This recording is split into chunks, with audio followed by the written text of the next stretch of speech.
Namaste. Yesterday night thoughts of your person. നമ്മൾക്കിവിടെ കാണാൻ പറ്റുന്നത് ദ എംബറസ് ആണ് കേട്ടോ. വളരെയധികം പ്രഷ്യസോടുകൂടി നിങ്ങളെ കാണുന്നു എന്നാണ് നമുക്ക് കാണാൻ പറ്റുന്നത്. അവർക്ക് ഏറ്റവും അനുയോജ്യമാകുന്നതും അവരുമായിട്ട് ഏറ്റവും കൂടുതൽ കണക്റ്റ് ചെയ്ത് പോകാൻ പറ്റുന്ന അവരുടെ ഒരു ക്യാരക്ടറായിട്ടും അവരുടെ ഒരു നേച്ചർ പൂർണ്ണതയോടുകൂടി നിങ്ങൾ കണക്റ്റ് ചെയ്ത് പോകാൻ പറ്റുന്ന ഒരു വ്യക്തി എന്ന് പറയുന്നത് നിങ്ങളാണ് എന്നുള്ള ഒരു തിരിച്ചറിവ് അവർക്കിപ്പോൾ ഉണ്ടാകുന്നുണ്ട്. ഇമോഷണലി അവർക്കൊരു വിരക്തിയാണ് കേട്ടോ, ഒരു നഷ്ടബോധം, ഒരു ദുഃഖം, നിരാശയൊക്കെ ഉണ്ട്. കാരണം അവർക്ക് പല ചോയ്സും ചെന്നതായിട്ടും ഇപ്പോഴും അവരിലേക്ക് പല ചോയ്സുകൾ ചെല്ലുന്നതായിട്ടുമാണ് കാണുന്നത്.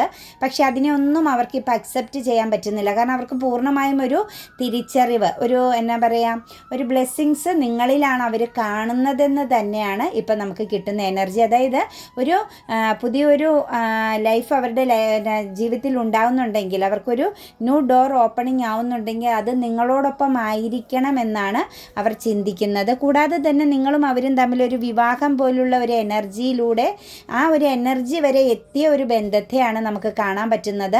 ഒന്നെങ്കിൽ മറ്റാരുടെയോ ഒരു നെഗറ്റീവാകുന്ന ഒരു ഗൈഡൻസിൻ്റെ ഫലമായിട്ട്, അല്ലെങ്കിൽ പേരൻസിൻ്റെ നെഗറ്റീവാകുന്ന ഒരു ഗൈഡൻസിൻ്റെ ഫലമായിട്ടാവാം നിങ്ങൾക്കിടയിലുള്ള ആ ഒരു ബ്ലെസ്സിങ്സിന് അല്ലെങ്കിൽ ആ ഒരു ബന്ധത്തിനൊരു സ്റ്റക്നെസ് വന്നത്. തീർച്ചയായിട്ടും അവർ നിങ്ങളിലേക്കൊരു ന്യൂ ബിഗിനിങ്, നിങ്ങളോടൊപ്പം ഒരു ന്യൂ ബിഗിനിങ് ആഗ്രഹിക്കുന്നു.